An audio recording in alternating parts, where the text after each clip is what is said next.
Hello my friends, it's Friday, welcome back. Today, as you can see on the screen, we have some juicy videos for you to watch. I think you might guess this video comes from Russia and it's beautiful. We have many videos about this. This is a fuel train going from Russia to Belarus and it exploded. You don't need to be an expert to see that. What really happened was there was a truck driver who drove onto the tracks and tried to brake before, by their own standards, stories at least. So we might expect this was a mistake. The driver drove assessing the train speed wrong and it was straight on the tracks. The train smashed into it and the outcome is right here for you to watch. Russia just keeps on giving us. These videos truly are visually very pleasing if you watch them.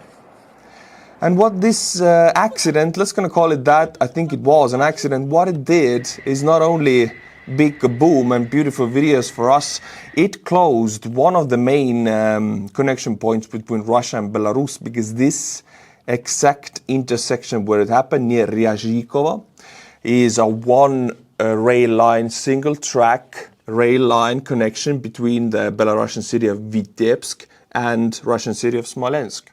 Now, Belarusian-Russian border is about 25 clicks from this accident, meaning this single track rail line is now closed, but it didn't only close the rail line, it also closed the highway. As we can see straight from these videos, the highway goes right across this rail line and this train is now stranded because the majority of it is burning, as you can see. And it's very enjoyable.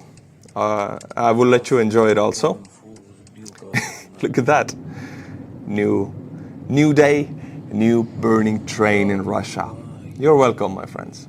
Connecting on this topic, we now know that Russia has been pumping out more oil from the ground than in the previous months and even years, almost the record months, because look at this graph. This red line shows Russian crude oil exports and this blue line shows Russian oil revenue. So you might ask, why is crude oil exports increasing, but oil revenues decreasing? It's a paradox. But wait, my friends, this yellow line here is Ukrainian oil refinery strikes, the total amount. So if this goes up, you can see Russia is pumping out more and more crude oil. They cannot refine it, so they export it. But crude oil is a lot cheaper than refined oil products like diesel and gasoline. So oil revenues fall and big time while oil pumping out increases. It's not a paradox, it makes perfect sense here. As I do in every video, my friends, I have new clips for you of gas stations in Russia that have no refined oil products. We're talking about diesel and gasoline, of course, usually gasoline, because in this one you can see they have diesel still. But this is a compilation in Crimea.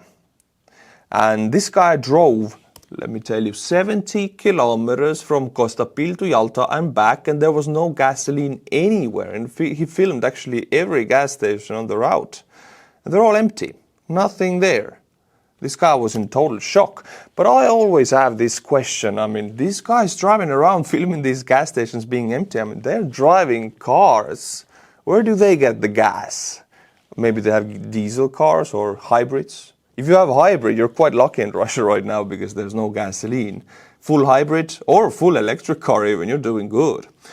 But more questions come from this video. This is a big line of a gas station. We're used to seeing them now. But now it's sunny, it's nice. These guys probably switch off their engines, right? No problem. Now imagine 3-4 months pass. It's what, January, February? It's gonna be cold, it's gonna be snowy and windy. You are standing in this gas line, your car is running out of gas. You don't want to switch off the engine because you need the AC because it's super cold, you need the warmth, but then you're going to run out of gas even faster. So in the winter conditions, these lines get a lot more darker and grimmer. Everybody's going to run out of gas standing in these lines, otherwise they're going to freeze. So when winter comes, this stuff will be exponentially worse. Connected with the topics of, no gasoline and diesel because no refineries, because they're destroyed and damaged, why doesn't Russia just repair these refineries? I mean, they should be able to, or if not, why don't they buy new parts from China? Well, they are. but Chinese parts and Chinese modules that replace the Western modules. Because yes, right now Russian refineries are mostly built by the West, by the way. Russian modules, not that good. Why? Well, let me read you a segment. The problem with China repairing them is that you may receive chrome-plated bolts instead of stainless steel ones. They'll send them with a seal, yes, but it's a fake one. A poorly performed bolt rectification is the difference between an explosion and a smooth job. Yeah, with refineries and industries that make, for example, jet engines, oil refinery modules, stuff like that. Zero corruption, zero mistakes has to be the norm. Otherwise, Chernobyl, 1986, I mean, this stuff, you cannot have any mistakes. You can have corruption in the food business or some other business. But in this area, it will result in big explosions or the refinery shutting down. There's going to be bottlenecks on the supply chain. It's going to be so bad.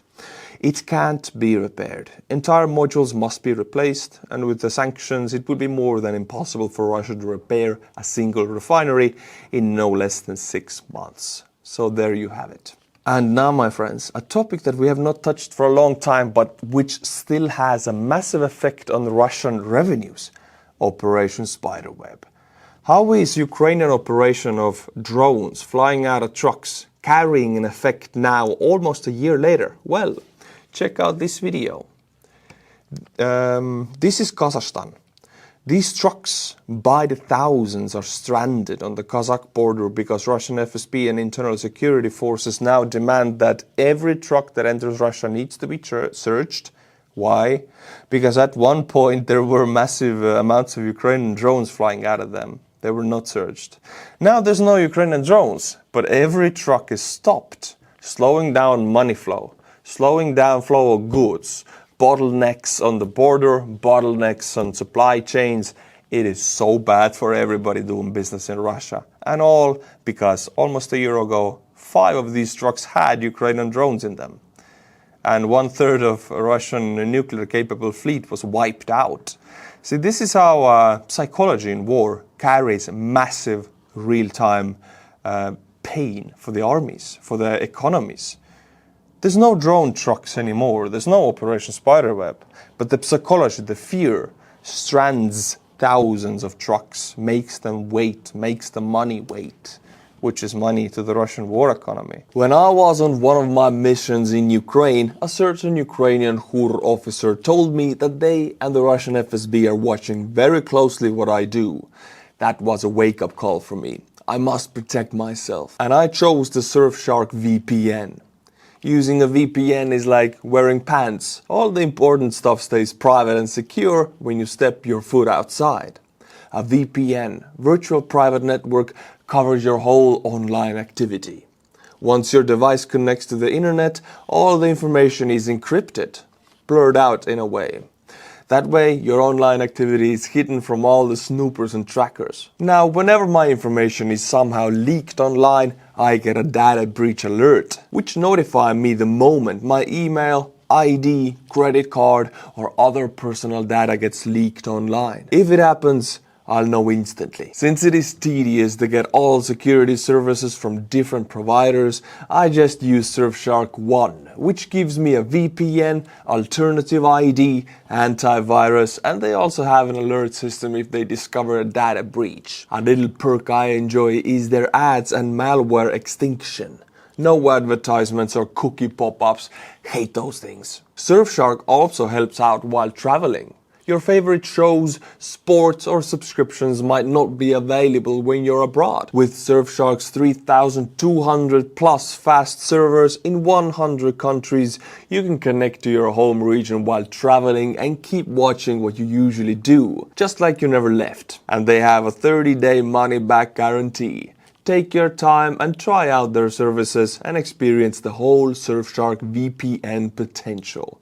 Go to surfshark.com/ArturRehi or use the code ArturRehi at checkout to get 4 extra months of Surfshark VPN. With this, I will end the Russian economy segment of this video, and now we'll get to international news. And I want to read you a timeline of Russian provocations of the West, because it's no coincidence, it's a pattern. And there's a very good connection to it, to the war in Ukraine. After a drone attack on Poland on September 9th, Russia flew drones into Romania on September 13th, fighter jets into Estonia on September 19th, fighter jets over Poland drills on September 20th, drones in Denmark, Norway, Sweden on 33rd, jammed Spain's Ministry of Defense plane on 24th, and more drones into Denmark on 25th. I gotta mention the Sweden, Denmark, Norway, this drones not confirmed they were Russian drones, but let's say they were. The connection with this is that Russia claims that these strikes on Crimea, we're gonna go through them later in this video, but these strikes could not be done by Ukraine, they have to be done by NATO's intelligence. So this is why Russia has now stepped up NATO provocations, flying in Estonian airspace, for example, because Ukraine has stepped up strikes in Crimea, which they have. But I gotta tell you, it is Ukraine, without NATO. Russians just cannot believe that Ukrainians are capable of producing long-range drones that are capable of taking out their air defense in Crimea without NATO's help. I'm here to claim the opposite. They can do that. They have been doing that for 2 years. Continuing on the provocations on NATO countries, specifically the Baltics, something weird happened yesterday, like a glitch in the matrix, because it was Hungarian fighter jets, Saab Gripen jets bought from Sweden, but Hungarian Air Force, who intercepted Russian fighter jets close to Latvian borders. There were 5 Russian fighter jets, Su-30, Su-35 and 3 MiG-31s, and it was Hungarian Gripens who intercepted them. Hungary being one of the closest friends of Putin in the European Union, and now it's their Air Force intercepting Russian one. Seems like a glitch in the matrix almost. So you might have a question. Why don't the Baltics shoot down the Russian jets? I've gone over this topic, but I gotta go over a nuance of that. The Baltics don't have an air force capable of shooting down Russian jets. Finland has one, Poland has one, the Baltics don't. Our air defense is patched up by fighters right now from Italy and some other fighters in Lithuania, from some other NATO countries. They will decide when and if to shoot down Russian jets. Estonia will follow the NATO guidelines, NATO rules of engagement, meaning if there is a Russian fighter jet over Estonian airspace, either we have to try to shoot it down with our Mistrals or shoulder-fired anti-air missiles, which have the range of maximum of 8 kilometers, or if an F-35 has to shoot it down, the order comes from Germany, from the NATO headquarters. That, you know, the Germans not the fastest of responders in that threat to, from Russia. So that's how it is. We as Estonia, as a NATO country, will respect the NATO chain of command, but that's the reason we cannot shoot down Russian jets with our jets, because we don't have any. And the Germans are not that quick to react like we are here. And in the backdrop of all of this shenanigans going on, and Russia provocating Baltics and NATO countries, there is beat hegseth of the United States summoning 800 generals to a meeting. Very secretive meeting. Nobody knows what it's about, but we know that 800 generals of the United States were summoned, also admirals. Now, correct me here if I'm wrong, but the United States is supposed to have, what, 900 something generals altogether, so 80 to 90% of their entire military general force was summoned into one meeting, which can happen on 30th of September. Why? What's going to happen? I'm excited, and it comes in the backdrop of these Russian provocations. So Tuesday, 30th of September, I'm going to be glued to my computer to find out. Now, my friends, I would read you the best comment from previous video, and it comes from J. Walls Media. Artur, I'm an American with Estonianization of foreign policy. I'm glad to hear that. What is Estonianization? It is when your views towards Russia turn into negative and very aggressive. Welcome, it's good to have some Estonianization. But also fell madly in love with an Estonian woman and your country. Wishing the best for you and the Baltic peoples. I miss Tallinn and Tartu and enjoying the quite slow days in Estonia. I'm glad you were here, my friends. If you haven't been, come and check us out. Now, my friends, I'll butcher some Buy Me a Coffee monthly members, 2 of which are anonymous. Or no, maybe they did it on purpose. Someone 1 and Someone 2. Then we have Jeremy and Madi, and finally Greg Prova. Thank you to you 4 people. If you like my channel, buy me a coffee, link is in the description below. But now, my friends, we'll go to Frontlines and we begin with a very, very juicy video, because this is a Ukrainian unmanned surface vessel, which is a drone on water. And it entered the Tuapse port, military port of Russia on the Black Sea coast. Look at that. This is the first drone that entered. It was shot upon. You can see the muzzle flashes or the splashes in the water. Not with missiles, but with small arms all across this area. Russian troops just shooting at it. And they actually hit it, because this drone, after a few seconds in the port area, slows down and is dead on water. Yeah, that's the outcome. They took out one, but there was another. What happened to the second one? I'm glad you asked. This Russian man here is looking from an elevated position with his babushka, grandmother. Look, grandma, the boat sailed into the port. And they shoot at this drone the same way, but this drone is not hit. It drives really fast, then it makes a very sudden U-turn. Check it out. Let me get the... See, it made the U-turn, and now it's going to give a little kiss to the pier of that port. Let's look at that also. Wow. Wow, wow, wow. Now I bring you again a video of the first drone that was dead on water. And here you can see Russian internal tourists. So tourists of Russians who come to the Black Sea to enjoy summer or September, wearing Balenciaga t-shirt, of course, and Nike hat, watching this Ukrainian drone being dead on water, being shot at by Russian troops with Kalashnikovs. That's how it is. That's their port defense. And they managed to destroy one of the drones. And now yet another elevated position video of the second drone that did hit, just to give you more. Look at that. Bada bim, bada boom. Beautiful. Freedom exported. Let's go. Before we go to the Frontlines map, my friends, I want to bring you an American volunteer soldier fighting for Ukraine, and he gives us a very valuable perspective we wouldn't have if we look at these maps and magnify the gains and losses on these maps. This soldier gives us perspective, the glasses of which to look through these map changes. It's really important if we look at this at home.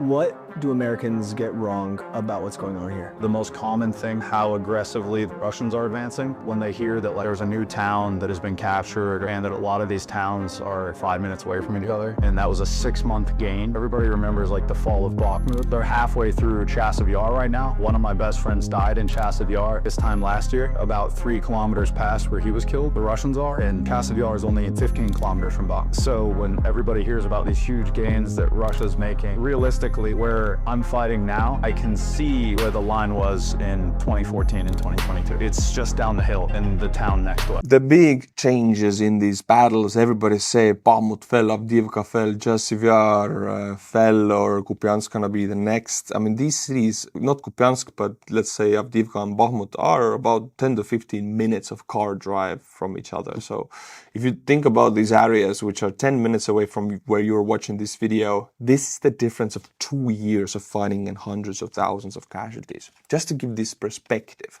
that these map changes are very minor if you look at the size of Ukraine. But let's look at Dobropillya. And here also we can look at this new perspective. Now, I chose this map, this photo, because it's just so easy to look at. There are 3 encirclements formed in this area. The first one near Honcharivske is the oldest one. The second one, Shakova, existed about half a month ago. And the third one near Baikivka right here is the newest one. And what's interesting with the third one is that this gap right here with the main Russian army is not connected. I mean, Ukrainian troops physically are not in this gap. They control this gap with their drones, and also Russians fly their drones here.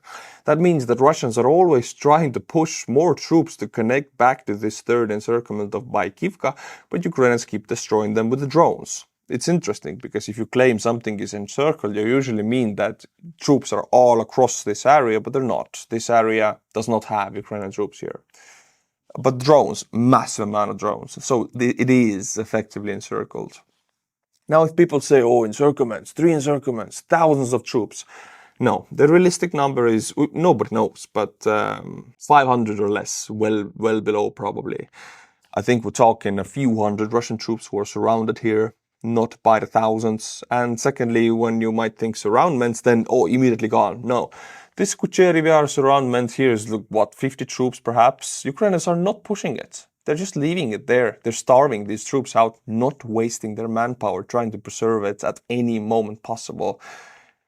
Finally, these guys will have to surrender because they will run out of everything. Food, water, ammunition, everything. So yeah, there's no need to push this. And the numbers are not that big. You might expect like Second World War, 1 million troops surrounded. No, that's not going to happen in this war. There's no blitzkrieg-style movements here. There's no fast movements on the map. Everything moves quite slow compared to other wars in history. So the numbers are smaller also. Now, my friends, I have to share some bad news with you. I don't like to share it, but for the sake of truth, I have to do this. Russia struck Ukrainian draining ground, and they did it very effectively. It was a successful strike, unfortunately. So, we have clear footage of this also, so you know it's true, it's not propaganda, and I'm here to say it is true. Footage showing 10 Russian Geran 2 and Geran 3 drones strike on the Honcharivske training ground in Chernihiv Oblast. We'll look at the location soon. Prior to these strikes, 2 Iskander-M ballistic missiles impacted also. So it was a combined strike. Now, a training ground in Chernihiv, it's northern Ukraine. Let me show you the location. It's very close to Belarusian border and Russian border. See right here. These drones probably lifted up from Belarus. The missiles came from Russia, I think. The thing is, this training ground has a concentration of Ukrainian troops, but it did not have interceptor drones, it did not have air defense, it did not have early warning system.